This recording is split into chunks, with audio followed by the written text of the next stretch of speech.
तो दोस्तों हमने लास्ट क्लास में हमारा जो चार्ज का टॉपिक है वो रिवाइज कर लिया था। आज जल्दी से उसके क्वेश्चंस देख लेते हैं, आपके मॉड्यूल में कौन कौन से क्वेश्चंस गिवन है।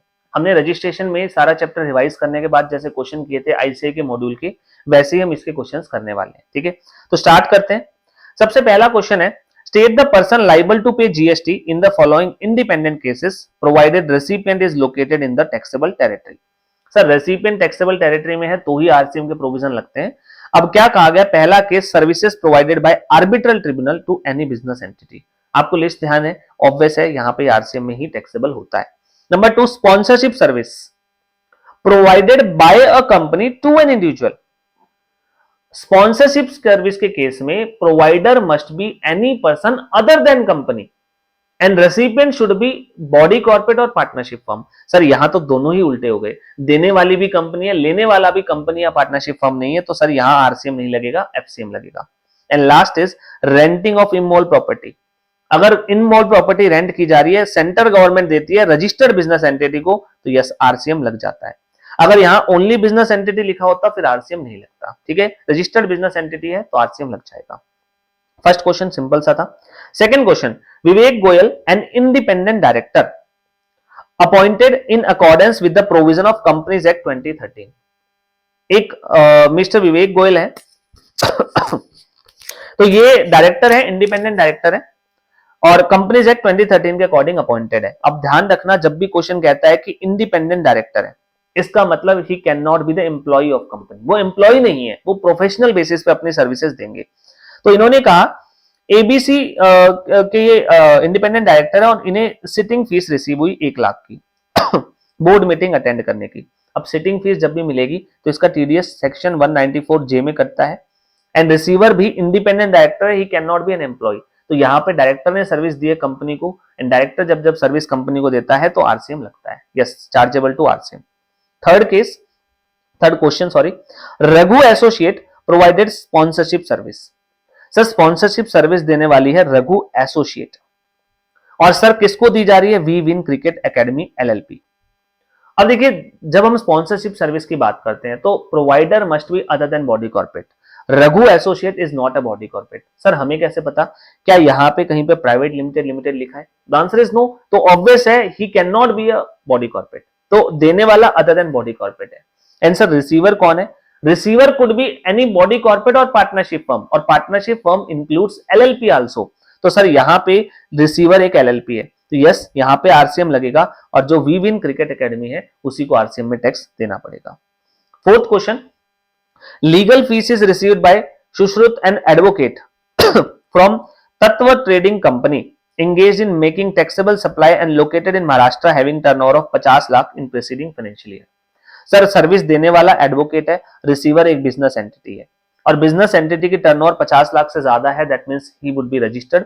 तो इस केस में आरसीएम लगेगा सर और बिजनेसमैन को ही टैक्स देना पड़ेगा। बहुत ही सिंपल से क्वेश्चन है। अगेन इंडिपेंडेंट केसेस में आपको बताना है कि कौन है जो आरसीएम में टैक्स पे करेगा या एफसीएम में। Services supplied by insurance agent to insurance company, sir RCM में है, स्ट्रेट फॉरवर्ड मेंशन ही है ये तो। Next, supply by a recovery agent, service दे रहा है recovery agent bank insurance company को, तो आरसीएम होता है। बट सर यहाँ पे वो किसको दे रहा है? कार डीलर को, तो अगेन आरसीएम नहीं लगेगा। कार डीलर की जगह इंश्योरेंस कंपनी सॉरी बैंक या एनबीएफसी होता तो आरसीएम लगता। लास्ट केस, सिक्योरिटी सर्विस दी जा रही है, that is services provided by way of supply of security personnel. Security personnel supply कर रहे हैं, सर कौन दे रहा है? अ partnership firm, provided by a partnership firm, और किसको दिया जा रहा है? Registered person. तो सिक्योरिटी सर्विस कोई भी सप्लाई करता है other than body corporate and किसको दी जाती है? रजिस्टर्ड पर्सन को, तो आरसीएम लग जाता है। यहाँ कंडीशन पूरी हो रही है तो यस यहाँ पे आरसीएम लग जाएगा। अगर रजिस्टर्ड पर्सन रेगुलर की जगह कंपोजिशन में टैक्स पे कर रहा होता तो फिर यहाँ पे आरसीएम नहीं लगता, क्योंकि कंपोजिशन केस में सरकार ने एक्सेम्प्ट कर रखा है, मतलब आरसीएम नहीं लगेगा, एफसीएम में टैक्सेस जाएंगे। ठीक है, चलिए next question, Sultan and son a partnership firm है based in Nagpur, Maharashtra, is a wholesaler of a taxable product P and product Q exempt by way of notification only within the state of Maharashtra। ये एक partnership firm है जो महाराष्ट्र के अंदर दो type के goods बेचती है, P और Q। P is taxable and Q is exempt। इनकी एग्रीगेट टर्नओवर 130 लाख रुपए है, 130 lakh. Firm wishes to opt composition under section 10(1) and 10(2). Normal जो कंपोजिशन है जहां पे 1.5 करोड़ की लिमिट है, स्पेशल स्टेट में 75 लाख है, वो ये लेना चाहते हैं। लेकिन अकाउंटेंट कह रहा है कि since a person engage in making supply of exempt goods is not eligible for set scheme, आपको बताना है ये सही है या गलत। देखिए 10(1) में अगर आप स्कीम ऑप्ट करना चाहते हो तो आपकी टर्नओवर 1.5 करोड़ से कम हो एंड स्पेशल स्टेट में 75 लाख, बट ये महाराष्ट्र में है तो सर 1.5 करोड़ के अंदर होगा। यस 1.5 करोड़ के अंदर है, गुड्स ही बेच रहे हैं सर, कोई दिक्कत नहीं है, बट इनका एक गुड्स एग्जम्प्ट है। हमारा सेक्शन 10(2) कहता है कि कुछ लोग ऐसे हैं जिनको आप ये जो स्कीम है वो अलाउ नहीं करते, तो उसमें आपको दिया गया है एक ऐसा व्यक्ति जो ऐसे गुड्स बेच रहा है जो इस एक्ट में चार्जेबल नहीं है। वहां पे एग्जम्प्ट की बात नहीं गई है, वहां पे कहा गया वो गुड्स जो इस एक्ट में चार्जेबल नहीं है, मतलब कि जो इस एक्ट के दायरे से बाहर है। एग्जम्प्ट में दायरे में तो आते हैं सर, बट नोटिफाई करके एग्जम्प्ट किया गया है, तो आप कंपोजिशन ले सकते हो, कोई दिक्कत नहीं है। Question number 6। उसके बाद क्वेश्चन नंबर 7 यहां पे कहा गया a person availing composition scheme under section 10(1)(2) in Haryana during a financial year crosses the turnover of 1.5 crore. Haryana में तो लिमिट 1.5 करोड़ है सर, 1.5 करोड़ की लिमिट क्रॉस हो गई, क्या इसे बचे हुए साल के लिए कंपोजिशन स्कीम अलाउ की जाएगी? बिल्कुल नहीं। आज ही आप लाइबल हो गए हो, रेगुलर में स्विच करने के लिए आपको रेगुलर में जाना पड़ेगा छोड़कर, ठीक है, तो इमीडिएटली आपको स्विचिंग करनी पड़ेगी, आप इस साल एंड तक नहीं रुक सकते। नेक्स्ट अगेन आपको बताना है कि क्या आप कंपोजिशन स्कीम ले सकते हो अगर आपकी टर्नओवर 1.5 करोड़ तक है। पहला point, Mohan enterprise engaged in only trading of pan masala in Rajasthan and it's registered in the same state. एक ही स्टेट में काम कर रहे हो सर, 1.5 करोड़ से कम टर्नओवर है, तो समस्या क्या है? समस्या है पान मसाला में। कुछ स्पेसिफाइड गुड्स के मैन्युफैक्चरर कंपोजिशन स्कीम नहीं ले सकते। पान मसाला भी उन स्पेसिफाइड गुड्स में शामिल है, बट याद रखना वहां मैन्युफैक्चरर वर्ड यूज है और यहां पे है ट्रेडिंग। सर इतना बारीकी से देखना पड़ेगा, यस आपको हर प्रोविजन ऐसे ही समझना है, तभी तो क्वेश्चन प्रैक्टिस करोगे जितनी ज्यादा तो आपको वो चीज समझ में आएगी कि करना कैसे है। तो यहां पे आप जो है कंपोजिशन स्कीम ले सकते हो, कोई दिक्कत नहीं है। सेकंड क्वेश्चन, सुगम manufacturers has registered office in Punjab and Haryana and sell goods manufactured in its neighbouring state. Sir neighbouring state में माल बेच रहा है, मतलब इंटर स्टेट सप्लायर है, तो इसका मतलब he can not opt for composition scheme, ठीक है। Next, Subramaniam enterprise has 2 registered place of business in Delhi. Delhi में ही है सर दोनों प्लेस, उसकी एग्रीगेट टर्नओवर दोनों जगह से मिला के 120 लाख है। It wishes to pay composition levy for one of the place and normal for other. क्या ऐसा हो सकता है? नहीं सर, आप ऐसे नहीं कर सकते, या तो दोनों में कंपोजिशन होगा या दोनों में रेगुलर। क्वेश्चन खत्म। Next, mister Ajay has a repair centre where electronic goods are repaired and serviced. आपका इलेक्ट्रॉनिक रिपेयर सेंटर है, आप रिपेयरिंग का काम करते हो। His repair center is located in state of Rajasthan.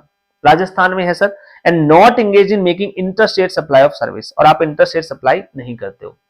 Aggregate turnover 45 lakh है सर, ओनली सर्विस देते हैं, 45 लाख की टर्नओवर है, रजिस्टर्ड तो है ही।